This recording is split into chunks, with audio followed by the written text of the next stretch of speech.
What is up, wrestling fans? Welcome to episode number 349 of the Smark Out Moment Smack Talk podcast. I'm your host, as always, Tony Mango. Joining me on the panel is Robert DeFelice. Hello, world. I almost said hello, panel, but we are the panel. Hello, Tony Panel. There again. If you don't know what this is the hot tags of the week, where we break down some of the current events, the rumors, the news, the gossip, the scuttlebutt, and everything else that's going on in the world of professional wrestling and sports entertainment over the past couple of days. A couple of different stories that we got talking about today. It's actually more of a loaded hot tags than we've been getting the past little bit, which is good. You know, it's good to have some interesting topics that are all around the different spectrum here. Some good, some bad, some very bad, some very good. That's a good way to put it. Let's just start off with one of the ones that are, it's kind of the lead, I guess. But why not? And it's pretty interesting. Mayor Kane. Glenn Jacobs, he won the election. He is now mayor of Knox County, Tennessee. That's incredible. When I heard he was actually running, I didn't think he was going to get too far. And then I laughed when we had the shirt that said, "Vote for Kane, he's got a shot." Yeah. And all of a sudden, he really had a shot because he's the mayor of Knox County, Tennessee. Well, we can agree me putting that shirt out is what got him the win, right? Clearly. It was great. He did a speech, and he came up for the speech with his Ruthless Aggression era song with the lyrics, and it's like, what are we watching? Kane fucking is a mayor using the song that is associated with the version of him that was associated with Katie Vick. Like, What is this? We've got a WWE Hall of Famer in the White House, and we've got a WWE Future Hall of Famer as mayor, and I don't have a clue what his policies are. I've never paid any attention to that because I don't live in Tennessee. Republican, I'm not a big fan already. But I think he was like libertarian or something before, right? Yeah, I mean, like he's conservative, but I don't think he's crazy conservative. You know what I mean? There's always that wide spectrum, you know. It's kind of like colors. You can say that something is like, say like you got like turquoise. Some people says it's blue. Some people say that it's green. It's actually blue-green, that kind of thing. So you could be like fiscally conservative and more liberal on like certain issues. You could be kind of a centrist. Like I lean like a little bit more liberal for a lot of things, but I'm almost kind of a centrist on a lot of different ways. So him being like a libertarian that's running as a Republican, it's basically because for some goddamn reason, everybody in the United States seems to think that there's only two options. If you're a Democrat or you're a Republican, you have a shot. If you're anything else, you don't even matter. Well, sometimes that's good, you know, when you get like Nazis running and shit, then it's like, yeah, you're not going to win. On the red spectrum, he's very violent. Let's say that. Yeah. You know? So I hope that he does a good job. I have no idea what the hell his plans are. I have no idea what Knox County, Tennessee is involved in. Nothing like that. No context whatsoever. But hey, Mayor Kane. I like the fucking sound of that. Clearly he'll be working closely with Mike Knox on certain issues. I don't know. Good for Kane. He saw his shot. He took his shot. He had a shot. Yeah. He's no mayor. There you go. Good old Glenn Jacobs. He goes from being a dentist to being the brother of the Undertaker. Or actually, he goes from being a dentist to being Diesel to being the Undertaker's brother to being mayor. Like, think about that real quick. He went from a dentist with rotted teeth to a phony Kevin Nash to a guy who was supposedly set on fire by his dead wizard brother who set people on fire, and now he's the mayor of Knox County, Tennessee. It's all because of that corporate Kane character. He got a taste for it, and then he was just kind of like, you know what? I like wearing suits. The end. Funny story. Obviously, we wish him the best of his whole political career, because I got nothing against the guys. I'm not gonna be personally invested in it in any kind of like way as like an actual constituent or anything like that. But Mayor Kane, I like it. let's talk about the injuries that we got going on in WWE right now, because Kane's going to be out for a long while. Some of these other people might be as well. Aleister Black suffered a torn groin. Fucking ouch. He may miss He's not doing that black NXT. mass. Can you imagine? What's that? Can you imagine trying to do the black mass with a torn groin? Oh, no. And that's the thing that's really up in the air right now is, can he perform at TakeOver? I'm assuming not. I think this is a blessing in disguise for the Tommaso Ciampa Johnny Gargano rivalry, because they can just have a one-on-one match and maybe even finish the feud, you know? I don't know. See, I think that that's the type of thing that, as much speculation as we can put in it, we don't necessarily know what their plans were. And I mean, I had called a while ago, and everybody pretty much did. It's not like I was like, the one person that did it, that it seemed like it would make sense for them to have a triple threat at Brooklyn. And it looked like they were going in that direction for sure, other than this injury, which they might still do. I mean, if he's able to... They announced it already, didn't they? I don't think that they had fully announced it. And at the very least, it's not on, like, the website. Like, it's not something that they announced in that capacity. It might be this week that they announce it, or it might be the week after that. I don't know. But right now we have the 4 matches other than that are confirmed. So it's still up in the air. He might be able to wrestle. He might not. But whether or not that's a better idea kind of depends on what they had in mind for Los Angeles. I thought they'd go with a triple threat here. Aleister Black would lose. He would take the pinfall loss. Ciampa would retain. And then we'd get Gargano Ciampa again. If we get Gargano and Ciampa at Brooklyn, we kind of sort of can't get them again for Los Angeles. So does Gargano win the belt that quickly after Ciampa does? Or does Gargano not win the belt even if he was planned to win the belt? They might change plans on this. I don't know. I think if they know that Aleister isn't going to be able to compete, the best thing to do is do a one-on-one. Even put a stipulation on it. Put him in a cage. Put him in an I Quit match. Just give the fans the best match possible. I wouldn't go into the idea of, well, we had already booked a triple threat, so we're going to throw, spoiler, because we'll be talking about him in a second, I assume, we're going to throw Matt Riddle into this match and make it a triple threat. Like, that'd be cool. It'd be a great match. Matt Riddle's good, but doesn't need to happen. It just needs to be a one-on-one if Black cannot compete. I doubt if they were planning on to do the triple threat, which it seems like they were. I doubt if Black being out of it means we get a different triple threat. I think at that point it just becomes Gargano Ciampa. Black gets another, he gets like his rematch or something like that whenever he's able to compete again, which may or may not be at War Games. They could try to do something where maybe it's like maybe Gargano and Ciampa have a match here at Brooklyn, and Ciampa retains, and then Black and Ciampa headline Los Angeles, outside of maybe the War Games match. Maybe that headlines more than them. And Gargano starts a feud with somebody else, and then Black loses to Ciampa, and Ciampa starts a feud in Phoenix, I think will be the next one, before the Royal Rumble. Maybe it's like Tommaso Ciampa versus EC3. I don't think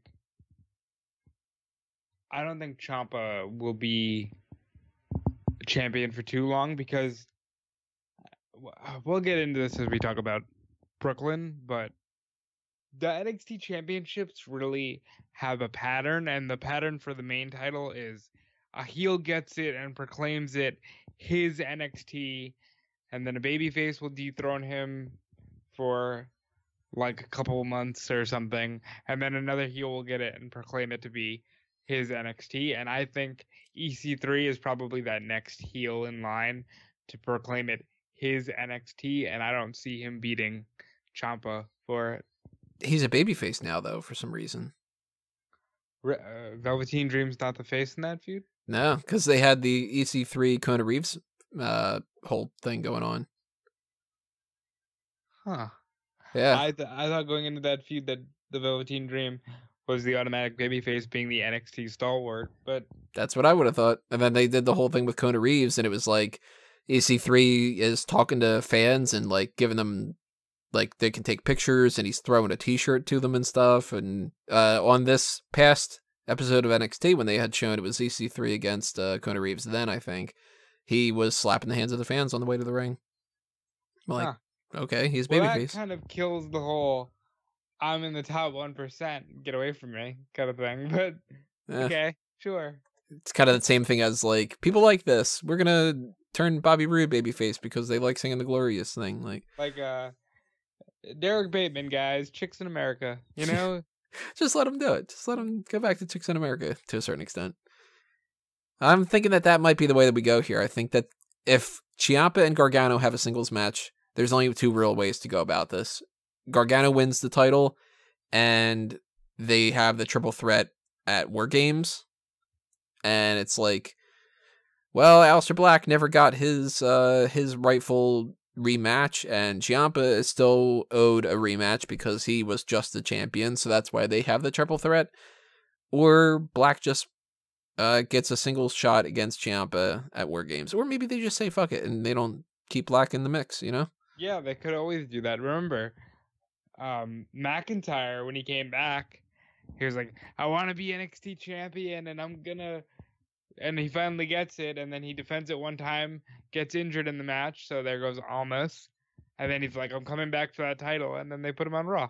So, yeah, you never know. Well, we got more injuries to talk about.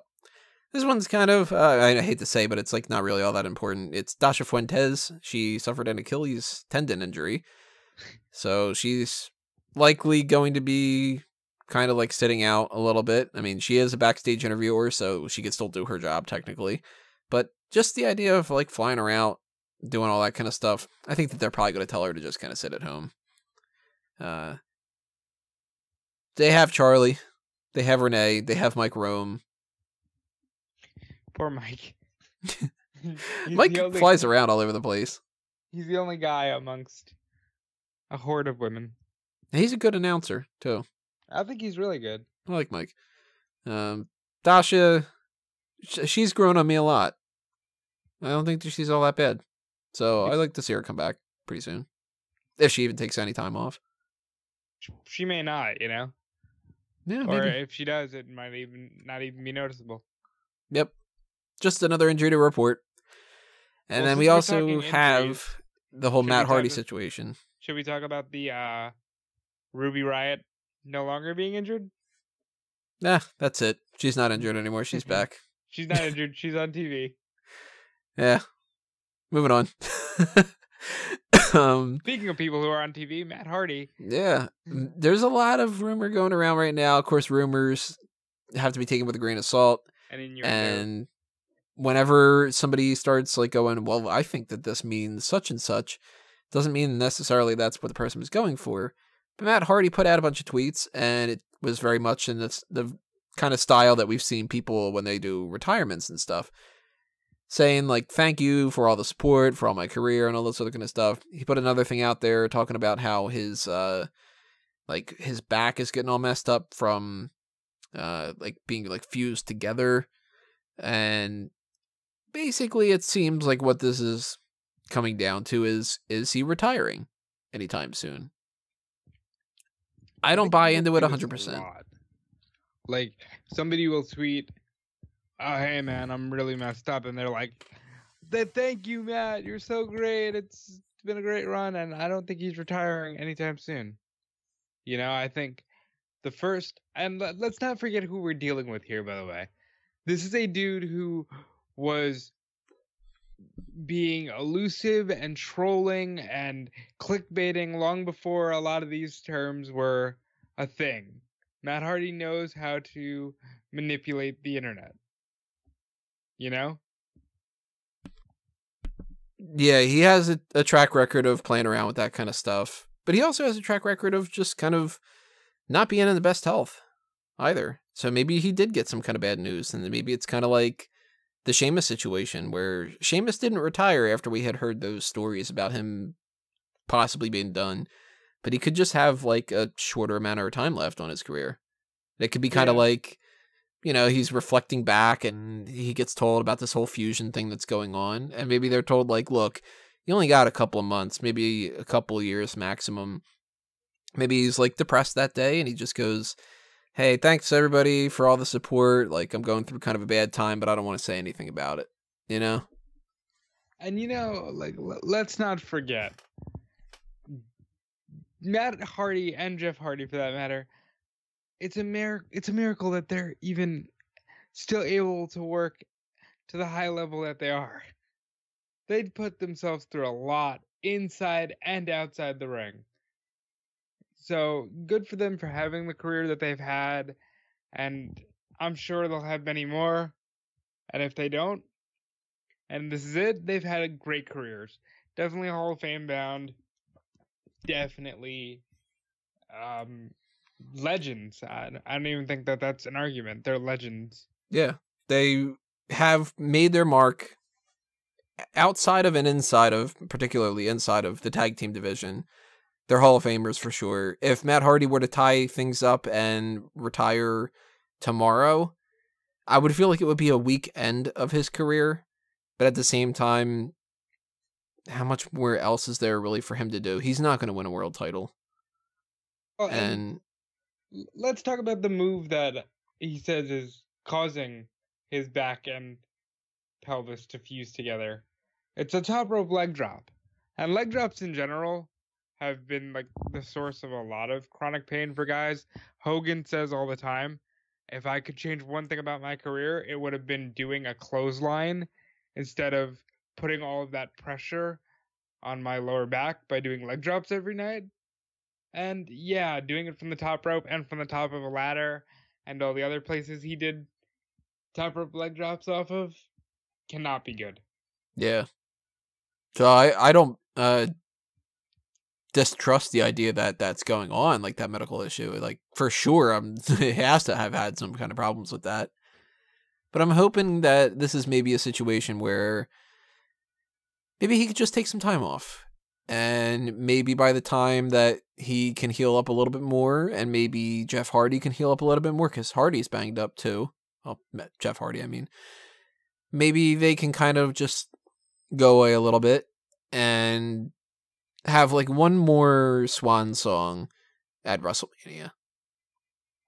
Like the Hardys together, because this whole thing with Bray Wyatt's not working.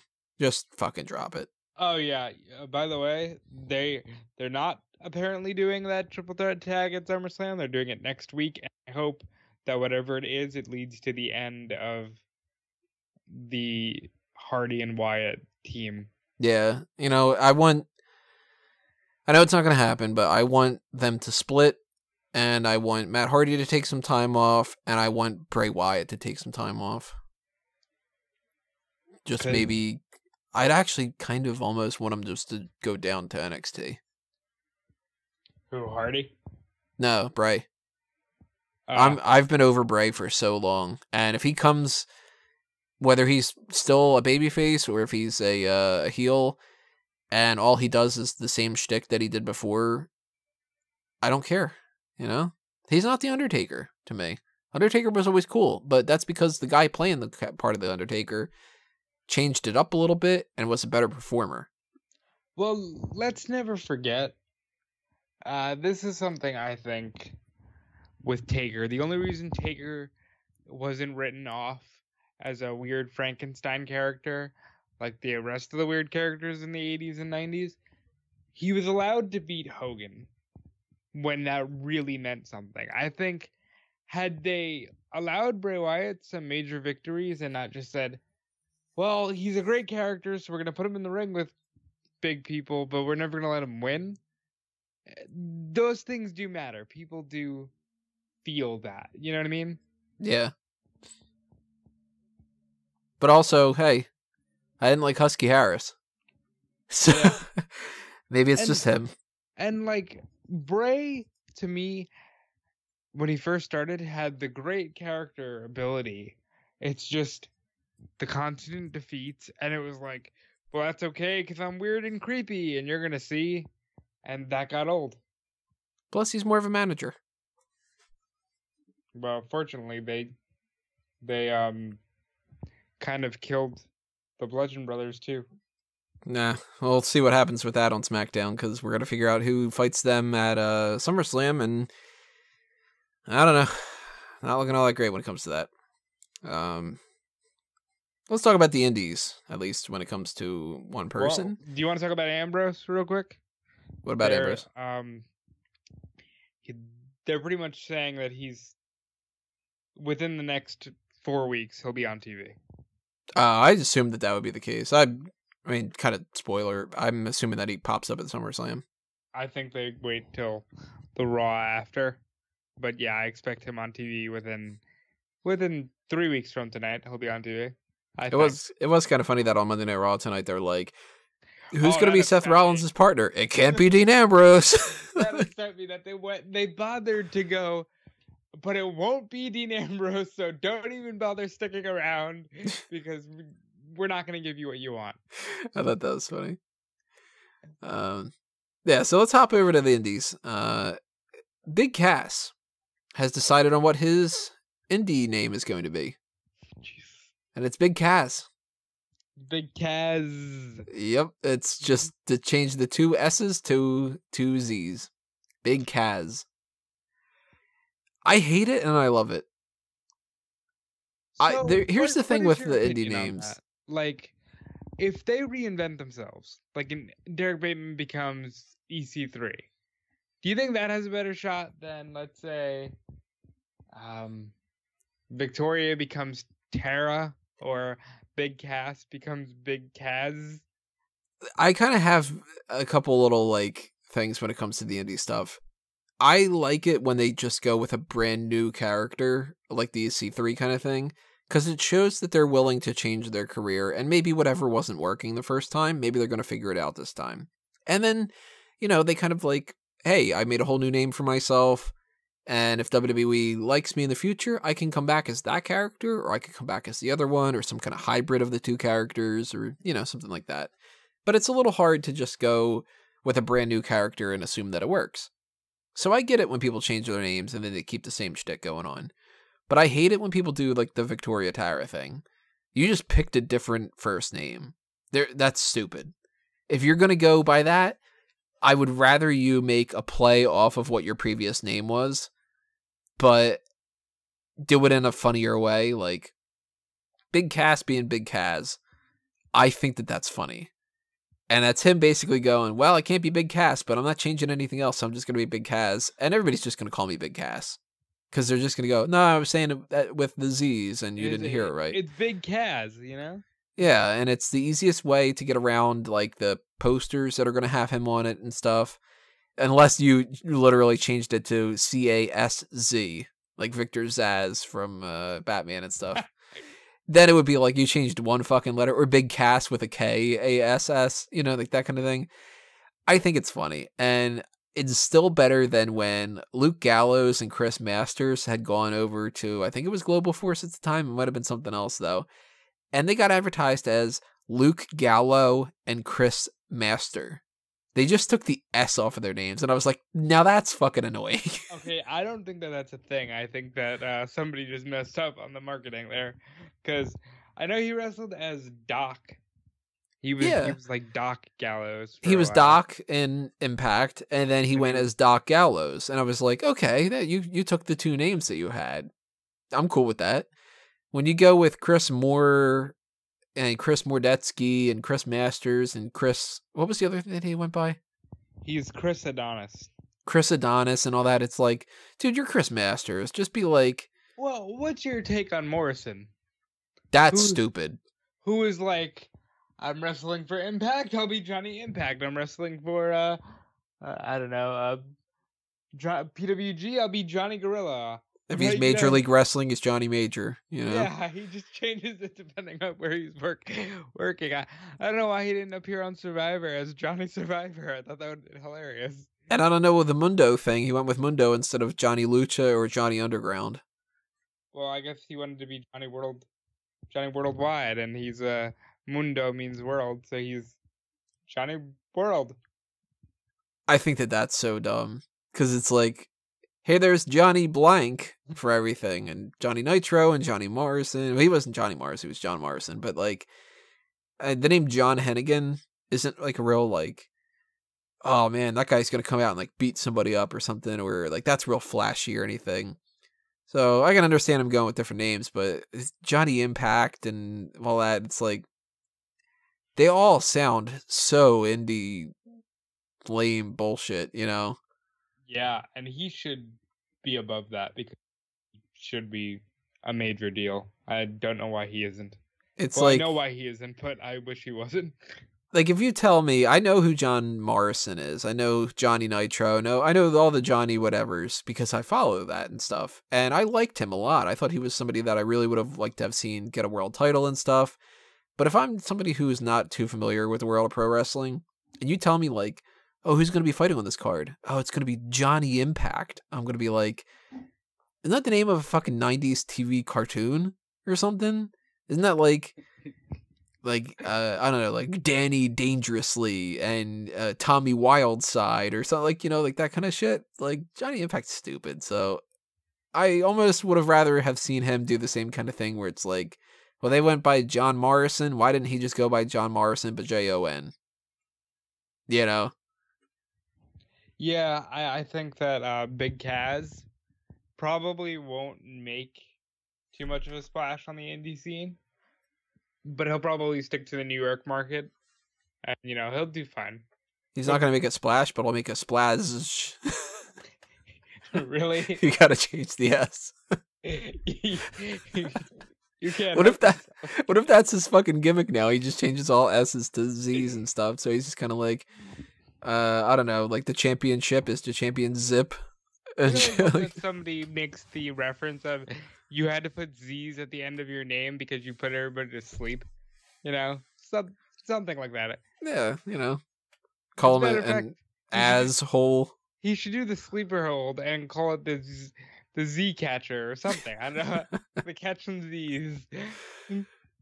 Some other indie news we mentioned earlier, Matt Riddle is supposed to be expected to go to NXT soon. I know nothing about Matt Riddle. I know you know nothing about him, but go find a match to watch. He's really good.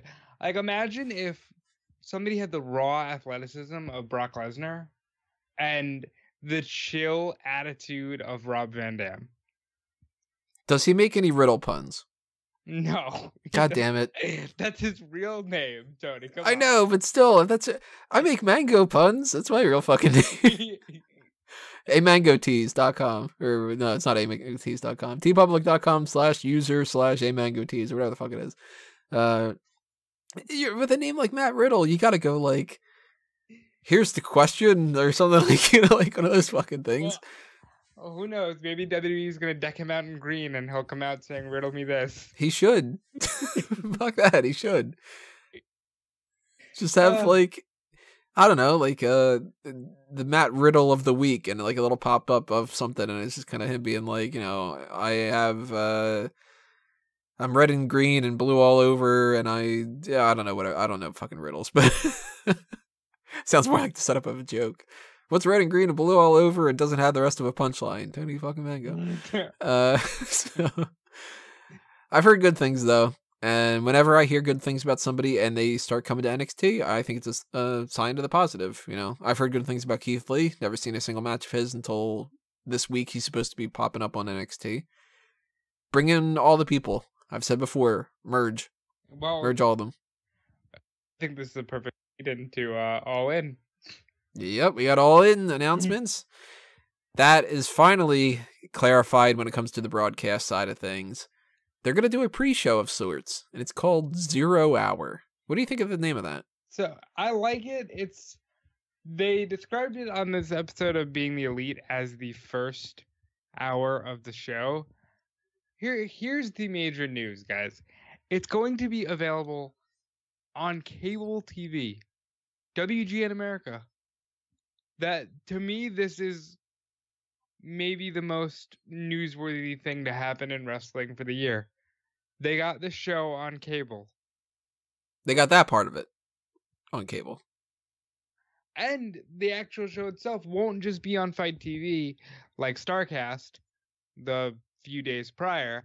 It's going to be available on pay-per-view. So, say what you want about this show, but it's going to be, the pre-show will be on cable TV, and this is an actual wrestling pay-per-view that is available. Not a lot of people can say that. Yeah. And you know what? I think that this just proves one thing more than anything else. Impact Wrestling is horrible. Well, actually, they're working, and this kind of comes into the merging thing. There will be people on this show from Impact, from Ring of Honor, Lucha Underground, New Japan.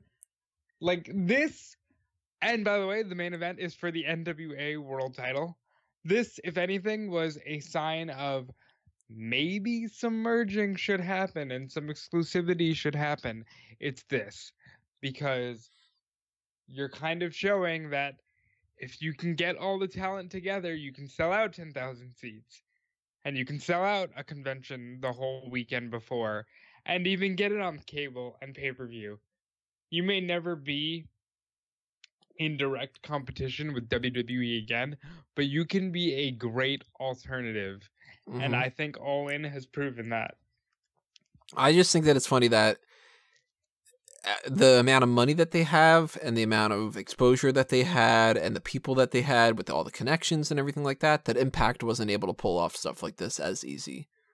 And it can't just be that, like, Cody Rhodes happens to know a couple people or something like that, or the Young Bucks happen to know one person that did all this kind of stuff behind the scenes. I don't think the business was ready. I think there's a popular thing that says, you know, if WWE is doing good, everybody's doing good. And I think WWE, for whatever anyone wants to say, is more notable and popular now than it has been in almost 15 years. Yeah, not since the Attitude Era. So I think that has a lot to do with it. And wrestling is very popular on the internet. Like Rolling Stones covers it on the internet, and I think, you know, you have the Hot Topic deals and all this kind of stuff just came together. But I think it has a lot to do with the fact that WWE is doing better than it has been in a long time. And I think that when you spoke about the whole like merging kind of thing, kind of how good of a name is All In when you see all these companies being in on this. They thought well enough in advance to do that, and it's kind of like, maybe this is something that actually can kind of continue going forward as a semi-regular thing. Maybe they do 4 events a year, and it's all in wrestling. We're all in because New Japan Pro Wrestling is in, Impact Wrestling is in, Ring of Honor is in, Lucha Underground is in. Do you want to be all in? Send out your best fucking people, and we will advertise you as, you know, we have Pentagon come out there, and he's a part of Lucha Underground or whatever. And it's like, from Lucha Underground, Pentagon. It's so easy to do that. We also haven't even touched. You lend them out for one night. That's it. And the not the Green Lantern, but the Green Arrow will also be wrestling on this show. Yeah, Stephen Amell is going to fight, who was it, Kazarian? Christopher Daniels. So, like, I mean, that's mainstream coverage when it comes to that. I'm sure that's not going to be, like, the best match of the night, but who fucking cares? As far as, like, the mainstream wrestling crossover, Downstate, the band that does the theme songs for Zack Ryder, The Miz, and Cody Rhodes in every promotion he's been, will be performing at the show. They're going to do that? I didn't notice that. I don't like musical performances. But some people do. You know, whatever. I'm not, you know, my opinion is not the only right opinion out there in the world. I'm going to take a really big stab at this and say Cody Rhodes wins that NWA title and goes, hey, guess what? I'm going to be the NWA champion, and some kind of wrestling will be seen weekly on WGN America. Because that's a huge thing. To get a television partnership for something is huge. And I'm so excited for this now. With every bit of information that we get, it just becomes bigger and bigger. Mm-hmm. And Punk is doing the signing the night before, and maybe he shows up. What if the last thing you saw on WG in America was CM Punk saying, "I'm all in"? Would you not buy that pay-per-view or subscribe to Fight TV, or at the very least find a way to watch this show, just because it's going to be the biggest thing to happen in wrestling all year? Yeah, probably. And kudos to all those guys for pulling that off, because they've taken everything by storm. They are easily the thing to watch when it comes to this. I mean, Ring of Honor is going to have shows in the meantime. Impact's going to have shows in the meantime. When does that cruise happen from Jericho? Halloween.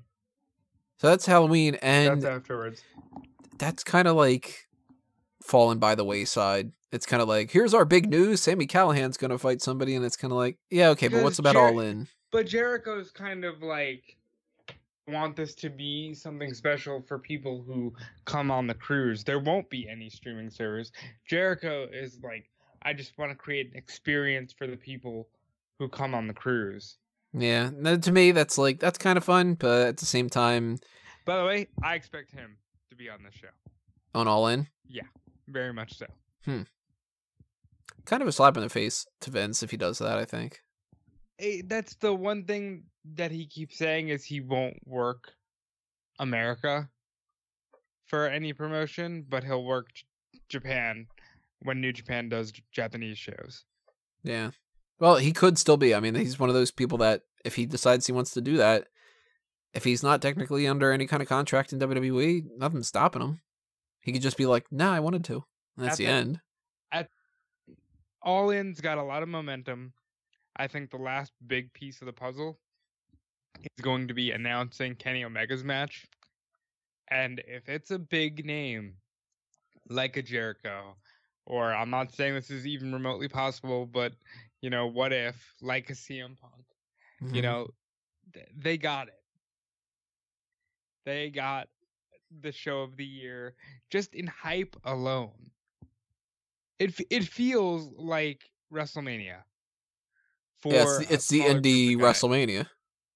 And what I like about it, and I've said this before, I prefer this show to Ring of Honor working Madison Square Garden, because yes, that's a big deal, but All In is working in Chicago on a weekend that is exclusive to them. They're not trying to bite on, hey, WWE's in Brooklyn, so let's all be in the New York area so it can be wrestling weekend. No, this is a unique thing, and they're bringing all these people, and just kudos to them, man. It's so cool. And they've got Rey Mysterio in the mix, so that's going to help them a lot. That kind of transitions to another story here.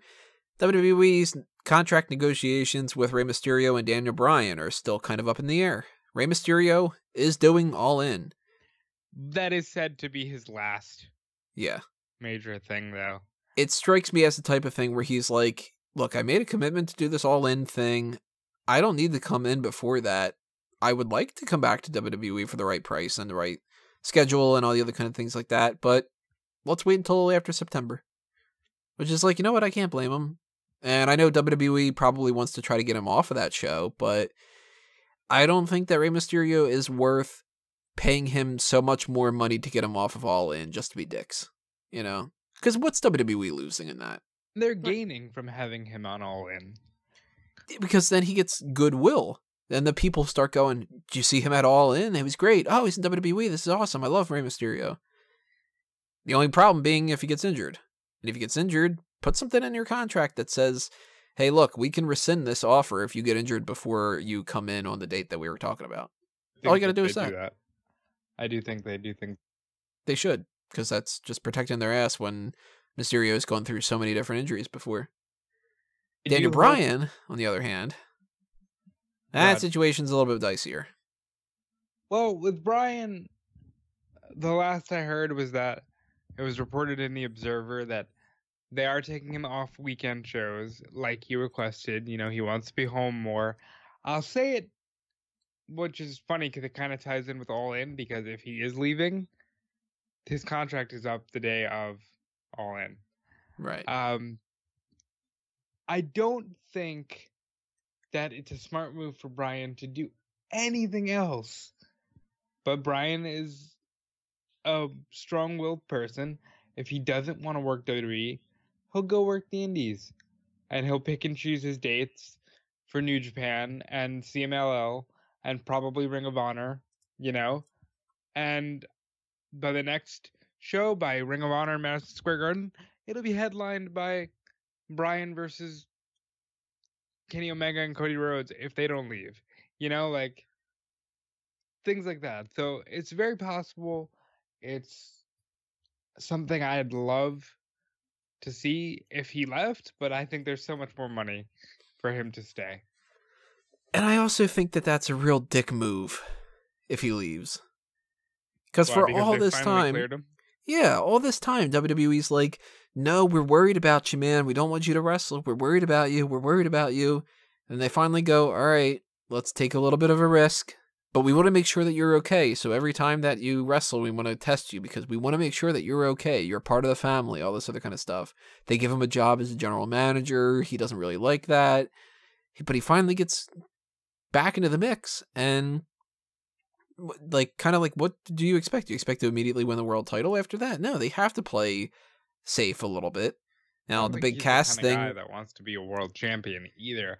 Maybe not, but like what they did with him, I don't think that the Big Cazz stuff was the best direction, but since they've kept him in the spotlight every single week, essentially. So it's not like he got brought back and then immediately started eating shit or something where he'd be like, wow, what are you trying to like punish me for the years or something? They're clearly not punishing him. They've let him do everything that he's done before. He's still the good guy. He's still doing the S move and all that other kind of stuff like that. And for him, if he leaves, that's going to be like, hey, thanks, I finally got what I wanted, but I kind of want to just go fuck off and play around with another set of kids. It's just like, well, okay, well, we spent all this money making sure that you're okay and you're leaving us? Dude, fuck you at that point, you know? And I don't think he will, because I don't think he's that kind of person. I think he knows that working with WWE is probably best for himself and his family. And I don't think, even though he loves independent wrestling, I don't think, like, I need to be an independent wrestler to feel fulfilled. I think he just needed to be in the ring, and as long as the story is compelling, I think he'll be fine. And I honestly hate the fact that they haven't announced a partnership already, because, or not a partnership, but like a contract signing already, because this conversation keeps getting pulled up. And I just think it's asinine to think that Bryan would leave after everything he's gone through. Well, this kind of makes me think that we have to look at SummerSlam as the indication. If The Miz and Daniel Bryan goes down in some kind of way that makes it look like Daniel Bryan's going to leave, maybe he leaves. I wouldn't be surprised if they want to really throw gas on the fire. Put Bryan's career on the line. Say, you never know. Fine, I'll give you... Miz is going to make a SummerSlam announcement tomorrow. I think the announcement should be, I'll give you the match you want, but if I beat you, you're gone. And then everybody starts going, oh shit, if Bryan leaves, he's going to be all in. And then the mind starts working, and I think that's the perfect way to go. And then Daniel Bryan wins. Yep. And then we get Daniel Bryan versus Samoa Joe at WrestleMania instead of The Miz. Or Daniel Bryan, AJ Styles. Or Bryan Styles, yeah. Bryan Styles. That sounds like another bad indie wrestler. Yeah. Yo, I'm Bryan Styles. Isn't that the name of the dude from... Oh, no, it's Ryan Styles from... Whose line is it anyway? It's gonna be Ryan Styles versus Drew Carey, Hall of Famer. Let's see what else we got here. We've got Mae Young Classic. Let's talk about that. We know now who the 32 women are going to be for the Mae Young Classic. One of them is not actually one of the women that was previously announced. They went ahead and pulled Crystal from the list. So I lost track of all the people that we had announced beforehand for sure. So just gonna give you a rundown of the people. These are in alphabetical order, and I know like maybe half of them for the most part. We've got Ariel Monroe. No idea who she is. Do you? She's Cedric Alexander's wife. She's good. We've got Allison Kay.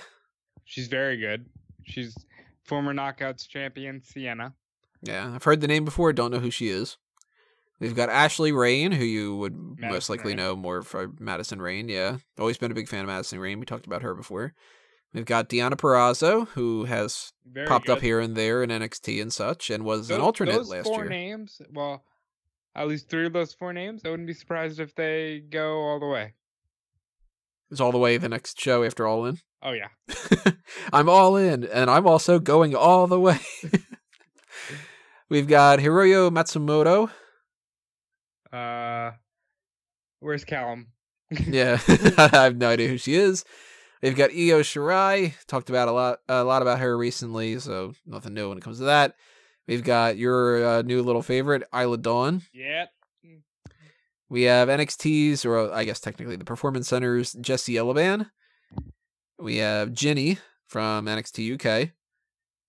The American Ninja Warrior, Casey Catanzaro.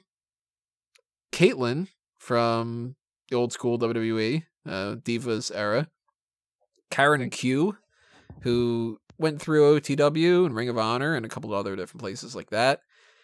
Kavita Devi, who was in the Mae Young Classic last year. At WrestleMania, too. Yeah, she did do that at WrestleMania. I forgot about that. Killer Kelly, who I repeatedly keep typing Kelly out. It's pissing me off. From NXT UK. She's something. We have Lacey Lane, who I keep typing out Lacey Evans, so that pisses me off. I like her a lot. I know nothing about her. But I actually like that about this, by the way. Like, I like not knowing anything about a lot of these women, because when they first come up, and the same thing when it comes to the UK people, and the same thing for the cruiserweights originally and stuff, when I don't know anything about a good, like, half or 75% of it, those 3/4 of those people are completely fresh for me. And I don't know who to root for. I don't know who is going to be great. Somebody like a Cedric Alexander, when he came up on the Cruiserweight Classic, I was like, I don't know anything about the Cedric guy. And he had that match with Kota Ibushi, and I'm like, holy shit, these two are fucking great.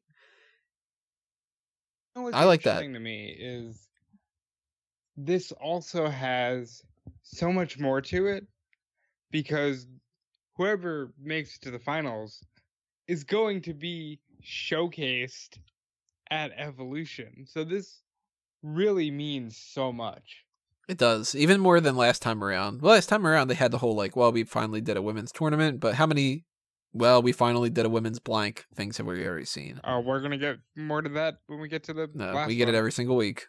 Yeah. But this time around they're gonna be featured in that kind of role, so that does end up feeling a little bit more important. So those two that are going to be doing that, not just the one who wins, but the 2 women that are going to be chosen for that, that's going to be a really good little thing in their career. If you had to pick 2, pick them now. See, that's the thing is I don't know a lot of these people. Let's quick run down the list and then we'll go back and give the blind things when it comes to that. We've got Miko Satomura. Japanese legend. Callum.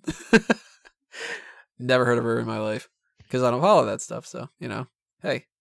She, from what I've, like, the, you know, quick little blurb that they put out there, she strikes me as the Princess Asuhe of this year. Like, she's a big star that's been around for a while. She's on the older end, and she might win to, like, the second round. What a crazy thing that they even bring these people on, you know?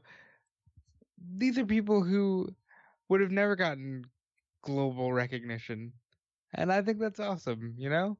That sounds like an indie pay-per-view too. Global recognition. That's the pay-per-view after All the Way Out. We've got one of my favorites, Mercedes Martinez. I don't think she's going to go to the finals, but I really hope that she does. Mia Yim is back from last year. She might go. We've got MJ Jenkins, who was recently signed to the Performance Center. So she'll be out in the first round? most likely. Nicole Matthews, who I know nothing about as well. Isn't she the one that looks like Paige, or that's Priscilla Kelly? That's Priscilla Kelly. So she's better looking Paige to a certain extent.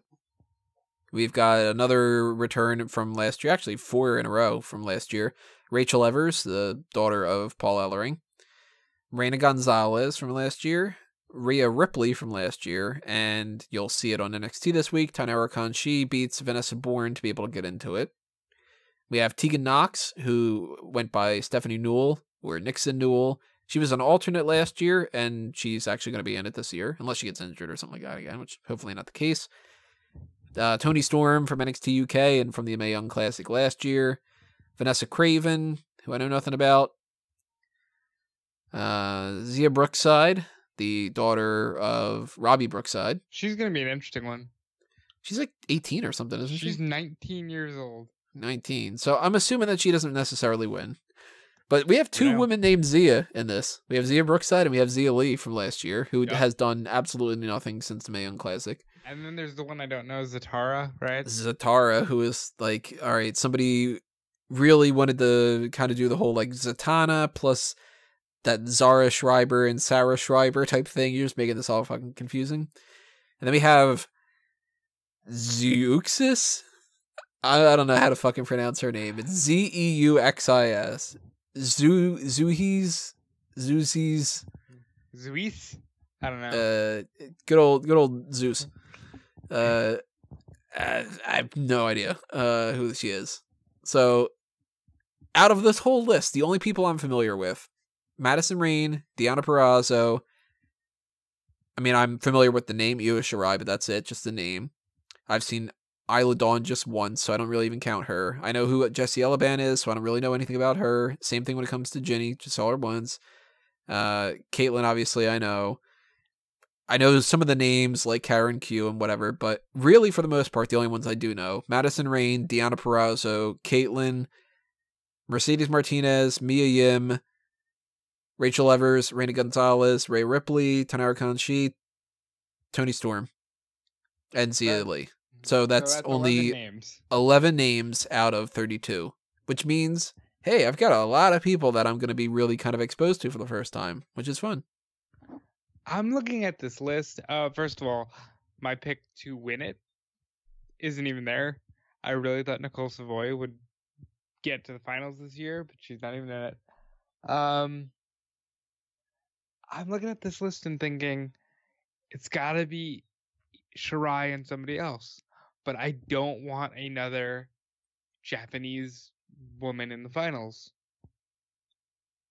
I think, and of course, we're going to know more. One of the reasons why we're talking about this on the hot tags right now tonight, even though we've talked about it before, is because we're doing this Monday night. It's on the, technically it's 1 a.m. now on Tuesday. So tonight and tomorrow night. Wednesday and Thursday. Yeah, it's 8th and the 9th, not 7th and 8th. So by the time that we're doing like our main event stuff for this week, we're going to already know a good portion of what has already happened with this. I think that maybe just as far as like prediction goes, agree or disagree, we can rule out Casey Catanzaro. She's one of the sleeper picks I have. I got a feeling she's there just to be like, hey, we're introducing her. She's somebody who is like good looking and she's got that background and maybe she makes it past the first round, but I don't think she gets into the finals. I think for the most part, we can kind of rule out almost everybody that was in there last year. Like, Zia Lee is not going to make it to the finals. Mia Yim isn't going to make it to the finals. I liked Mia Yim, but she's not going to. Rachel Evers isn't going to make it to the finals. Reina Gonzalez isn't. Rhea Ripley might, because I think that they might have a lot more invested in her. But I'd really kind of say that maybe they don't. I don't think any of the NXT UK women win. That kind of defeats the purpose a little bit. Well, we know some of them are going to be featured on Evolution regardless because of the UK title. Yeah, so I think that that's going to be like a Toni Storm type situation. So she doesn't win this. She loses to whoever, they want to put over at the end or something. I don't think that necessarily any of the Japanese women win, but maybe they do get to the finals. I think Shirai is going to And I think she might get to the hoping finals. Not But I don't think she's going to win. She's great, but we had last year was dominated by Asuka, and then, you know, capped off by Kairi Sane being not champion, but Mae Young Classic champion. And I don't think we need to repeat that this year, or even tease repeating that this year. I could see Shirai getting to the finals and losing. I don't think that Madison Rayne and Caitlyn are gonna make it to the finals. I think Madison Rayne might. Really?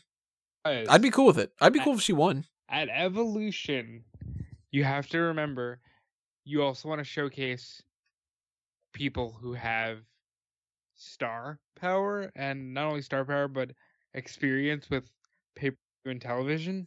So I'm factoring that heavily into what I am predicting here. So I think Madison Rayne might make it. My gut reaction, which of course I don't have too much to really go on, is I think that it might go to Tegan Knox or Rhea Ripley.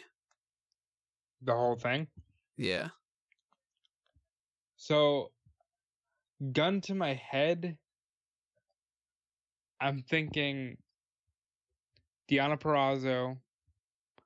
I'll give you 4 names: Deonna Purrazzo, Allison Kay, Io Shirai, and Madison Rayne. I'll give you 32 names. It might. Oh, you know, and you'll be right about one of them.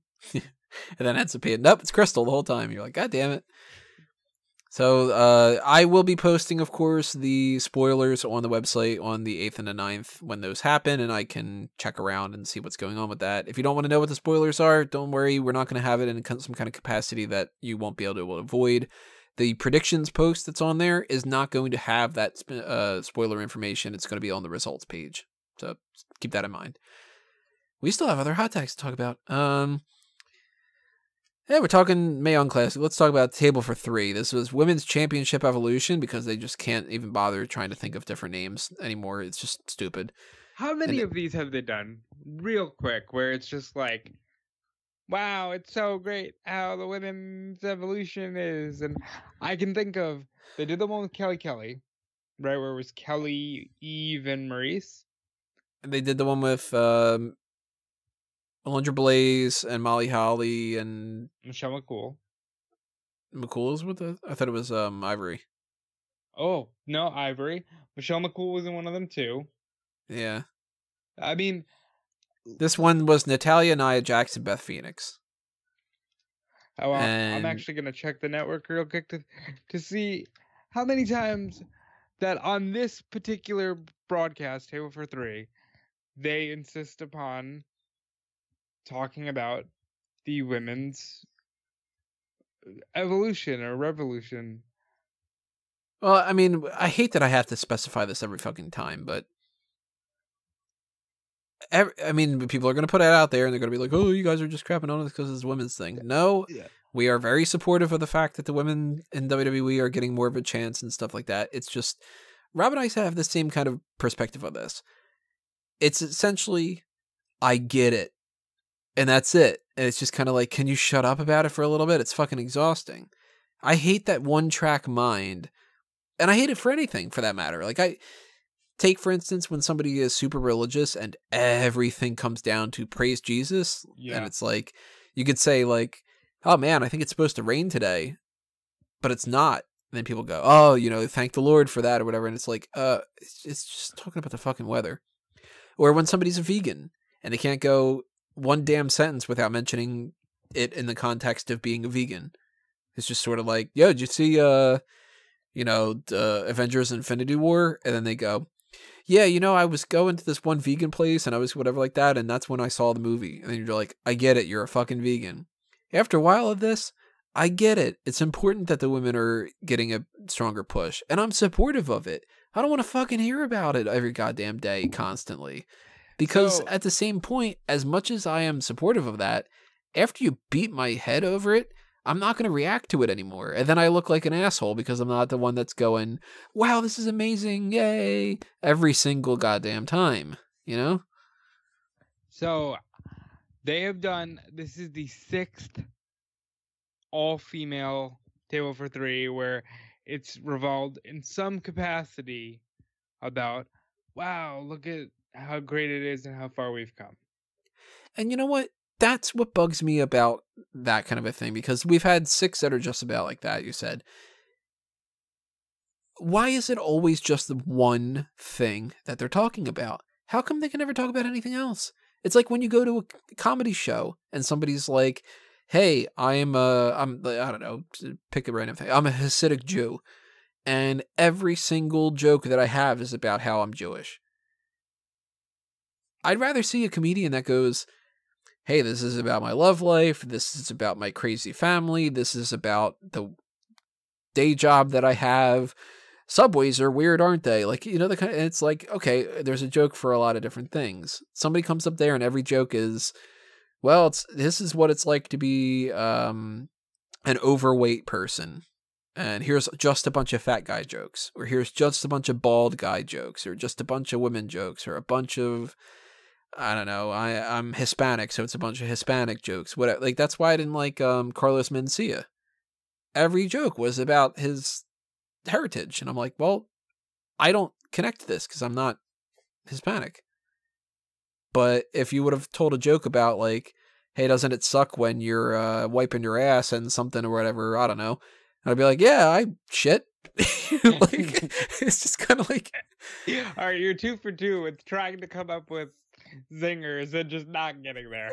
you get the point though. Like, you know what I mean? It's kind of that. I went to a comedy show recently and they made fun of things that I wasn't necessarily too familiar with because it was in New York, and they were like, oh, the L train sucks, and I'm like, I don't know what the hell that is and stuff like that. But then they made fun of other things and I laughed at it. And then they made fun of me and I laughed at it. They fucking made fun of me on there. Me and Caroline, we got ripped on. And it was great. I fucking loved it. It's just a matter of, like, you go through however many times you're going to pat yourself on the back, and after a while, it just falls on deaf ears for me.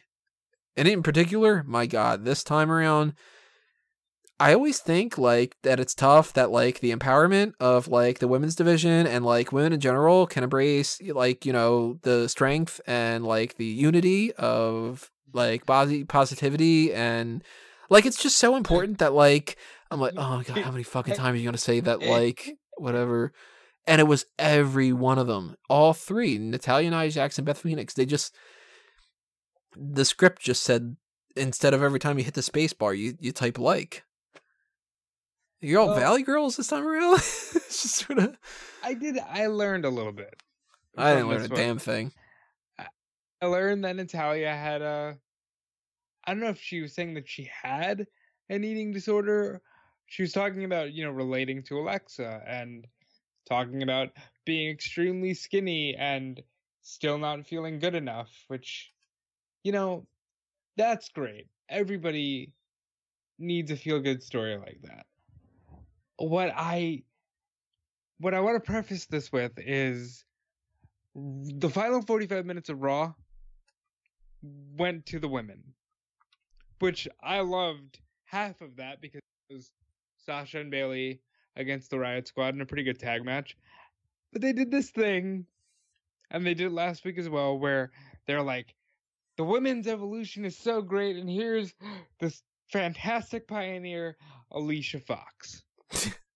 I like Alicia, but she's not Alicia crazy. But come on, let's not do this thing where, oh, she's such a pioneer. She's the longest, what they call her, the longest tenured woman on the roster, and it's like, great. That doesn't necessarily mean that she's fantastic. That just means she's been there for a while.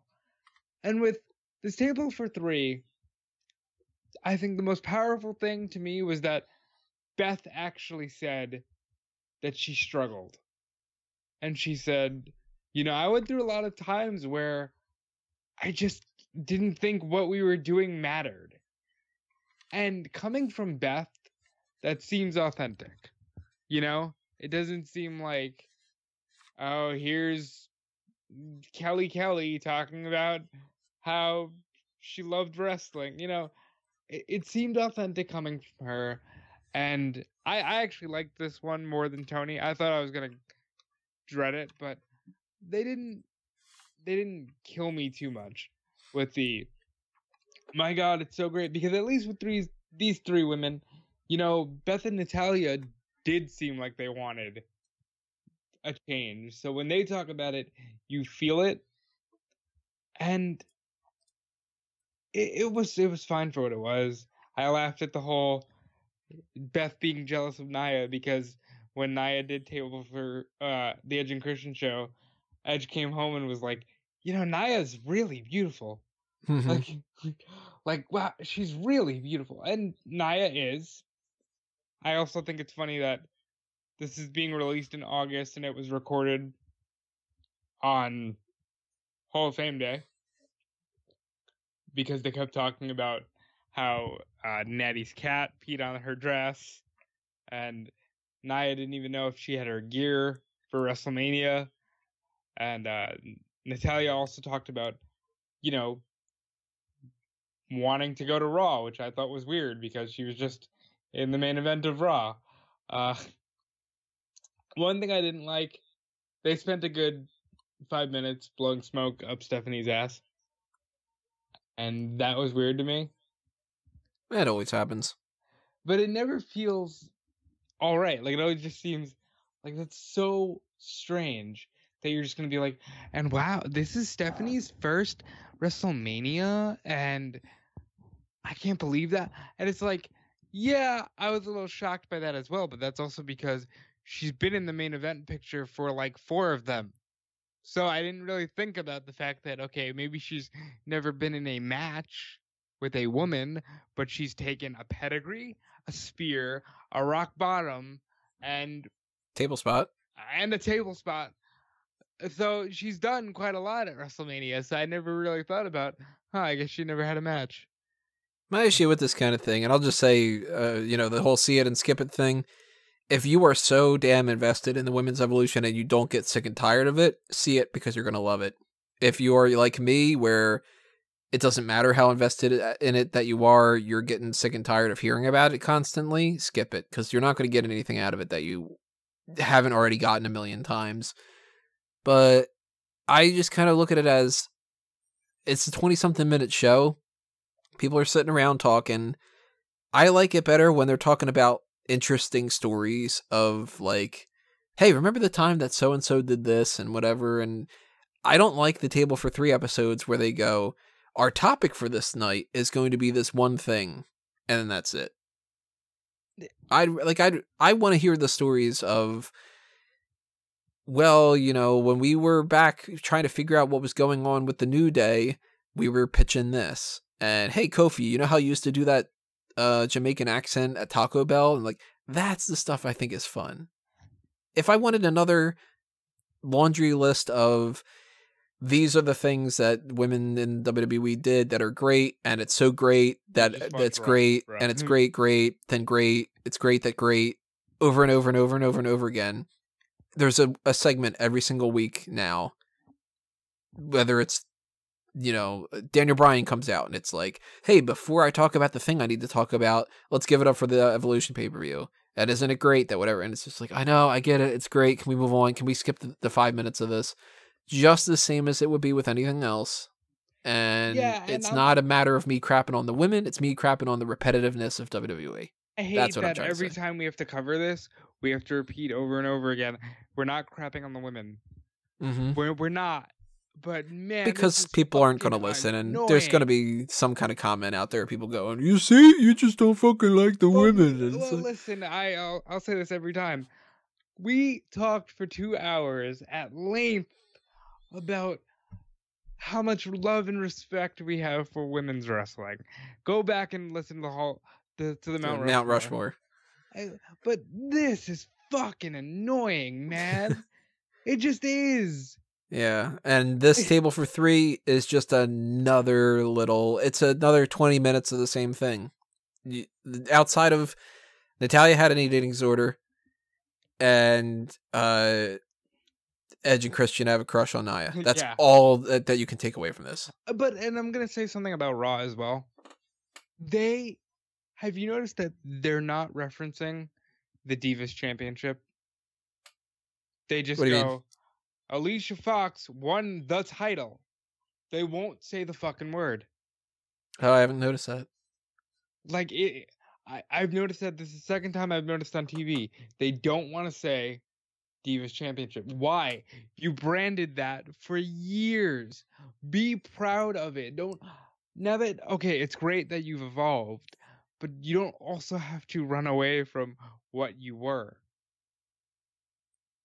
That's where I'm imagining Pritchard comes in and goes, "Damn it, man, they're divas." And I'll Oh, give my real own little quick, random segue. aside. The All In thing with the Starcast, they're doing the roast of Bruce Pritchard. Yeah, I don't know who's trying. gonna roast him, but that's gonna be fucking fun. I'm trying to will myself to spend either $80 to $150 to just buy all of Starcast, because so many things are going on and it's going to be really fun.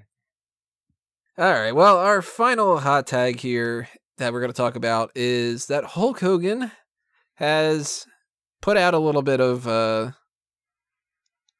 I guess you can say a tease of sorts, but we don't know really what it's teasing. He says that he is going to have a big announcement on October 27th.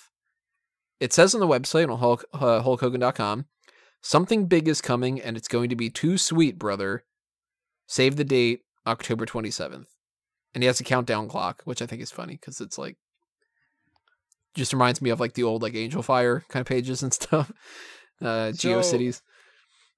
Too sweet would make you think something NWO related. Yeah, and there's a report that he and Kevin Nash and Scott Hall filmed something recently at the Hogan's Beach Shop in Florida. So, is this NWO doing some kind of reunion of sorts? I like the graphics on his website. I just want to say the little winged eagle belt? Yeah, I like it. It's great. Which I like how, I think it was Conrad Thompson on the Pritchard show. I think that he was the one that called it out. He was like, we always call it the winged eagle. Eagles have wings, so why did we specify that? It's like, yeah, it's one of those things. My gut reaction is, okay, October 27th, we can roll out All In. It's well past that. So it's not like Hulk Hogan's popping up at All In. But he filmed something with Kevin Nash and Scott Hall. But he filmed it at Hogan's Beach Shop. Is this going to be one of those stupid-ass things where the big tease of something big is happening, October 27th, I'm opening up a brand new store, and it's going to be in partnership with Kevin Nash and Scott Hall? Okay, well, let's look at what day is October 27th. It is one day after the 26th. Well, very good. It is a Saturday. Yep. Will there be a NWO signing at a Hogan's Beach Shop on a Saturday? That seems appropriate, you know? If that's the case, that's really lame. And then that's like some TNA level stuff where it's like, oh, we're going to change something forever. Not really, but hey. Now it's a day before the Evolution pay-per-view. Brooke Hogan. Brooke Hogan versus Charlotte at Evolution. I'm assuming this has nothing to do with WWE, because it's not WWE that's announcing this, it's Hulk Hogan. My gut reaction was, hey, Conrad Thompson's got a fourth podcast. And well, the Hulk Hogan podcast. I wouldn't put it past that, actually. It could be something like that. It could be like, hey, you know what? Too Sweet podcast. Maybe the three of them are going to do a podcast together. Maybe Conrad or somebody else. Maybe they're going to be like the moderator. Somebody would need to moderate that because that'd be a train wreck. I wouldn't put it past that. That seems like a very logical idea. I'd be super into that. If Hogan wanted to do a podcast in the form of like the Bischoff ones and the Pritchard ones where there's no guest, it's just the people reflecting on their career. Hulk Hogan's had the greatest career in wrestling, so I'd love that. There's only a few people that I think you can actually have a podcast that revolves around, like, tell me your stories around this time. And it's like, Pritchard's a guy like that. Vince McMahon, of course, is a guy like that. I don't think I would listen to it, but somebody like a Pat Patterson would be around that time. Those kind of guys, like a Vince Russo type, you know, the behind the scenes, the writers, that kind of thing. But Hulk Hogan has had a long ass career, and he has a lot of stories to tell. He could be one of those for sure. And if you've got Scott Hall and you got Kevin Nash, I don't think you can call it too sweet because you got 3 people on there, and it doesn't make any sense really. But WWE owns it, and they won't. Let it go. But you can call it too sweet if it's 2 guys, Conrad Thompson and Hulk Hogan, doing a podcast. Although, if that's the case, if it's just Hogan and... then I don't think you should call it too sweet. Yeah, because then that's more of an NWO click kind of thing. I would want it to be, I don't know, like Podcastomania is running wild or something like that. But I don't know. Maybe he does. If he's filmed something with those 2, and he's got this tease that says something about Too Sweet, you would think that it's NWO related. And he even signed it Hollywood Hulk Hogan. I don't know if he sends all his stuff Hollywood Hulk Hogan, but that's pretty telling as well. Maybe it's like a... No, I don't think it'd be that either. I was going to say maybe it's like a WWE documentary special on the NWO, but then WWE would probably want to tease that or something. But, which would be the weirdest fucking thing, but do you do the Hulk Hogan 24 special after Evolution? Well, it'd be right before it. No, you know how they do, here's the Hardy Boys 24 after Money in the Bank? Or, like, something like that? Yeah, that's true. That'd be weird, but I'd be okay with it, I guess. Now, it's not like it's like 20 years since the NWO started or something like that. Just double-checked that. Bash at the Beach 96 was July 7th, 1996, obviously, because Bash at the Beach 96. So it's not like it's like an anniversary type thing like that. I don't know. I really don't know. I'm kind of stumped about this. I can't imagine that he's getting back in the ring. I can't imagine that the 3 of them are going to do something that's going to be all that impressive. That's like, if they open up another shop, I'm not going to care, you know? Yeah. You got to be very careful. Unfortunately, though, I don't mean this to be disrespectful. How do I put this? Hogan strikes me as somebody who still thinks Hulkamania is running wild. He strikes me as somebody who thinks, hey man, me opening another restaurant is a big deal. Depends on if they have pasta there. That's what I was thinking too. I would eat Pasta Mania. I'd try it. Why the fuck not? I'd probably like get food poisoning or something, but pretty sure if anybody at some point, like, you know, if they had like Randy Savage was like promoting ravioli, I'd be like, yeah, sure. Were you a big fan of Chef Boyardee when the WWE superstars were selling Chef Boyardee? I always liked the SpaghettiOs better than the Chef Boyardee version. I always preferred Boyardee. Maybe I was slave to the marketing. Oh, you give me like the Garfield raviolis and stuff like that? So much better. For that matter, give me the shapes for the Kraft macaroni and cheese. You strike me as somebody who would still eat Super Mario cereal. There's a Super Mario cereal? There still is, I believe. I might have to get it to try it out. You see? Like, some of that shit's good. I maintain that cereal never tasted as good as when I used to eat it out of my Ninja Turtle bowls. I think some of the paint that have been coming off and adding a little more flavor there. Oh, I have new ones. I haven't used them, obviously, but I had gotten them as like a gag gift one year for Christmas a bunch of years ago. Because I had mentioned that before, and somebody was like, there you go, now you can eat more cereal. And I'm like, it's funny. And I haven't, but it's just I do have them in case I ever, I don't know, if I have some kids or something like that at somewhere down the line, I'll be like, here, eat out of Leonardo. He's the best. This is a random topic, and now I want cereal. Leo is the best. Leo is the best, isn't he? I think so. Yeah, underrated. He's the fucking leader for a reason. Just saying. Now that we ended up the hot tags with some Ninja Turtle and cereal talk, and Franco American and Chef Boyardee, There's your WrestleMania, Franco American versus Chef Boyardee. I'm hungry. I'm going to probably get something to eat, so that means I'm going to end this and have to start editing and stuff like that. So let's go for the plugs, everybody. Plugs. WrestleZone.com for your daily wrestling news. Time Killer Apparel. Please support my apparel brand. If you support that, I have more time to do wonderful things here with Tony and have a lot more fun with all you wrestling fans. Follow me on Twitter and Instagram @DudeFelice. If you follow me and more people start to interact with me, I'll start doing more there too. Then you might just have to watch your tweets. Yeah, that's the way it is nowadays. You might, but also I'll throw out a plug for Tony here. Go to the tpublic.com/SmarkOutMoment or search SmarkOutMoment on tpublic.com. Great Juventud Guerrero shirt. Great Undisputed Era. Bold. How do you even refer to those? The Helvetica ampersand. I always call it because it's all it is, kind of. It's like the generic Four Horsemen Helvetica shirts. We got that for the Undisputed Era. Get the shirts. Support Tony. Support us. We love you when you do. We still love you if you don't. Just not as much. Yeah. Tony?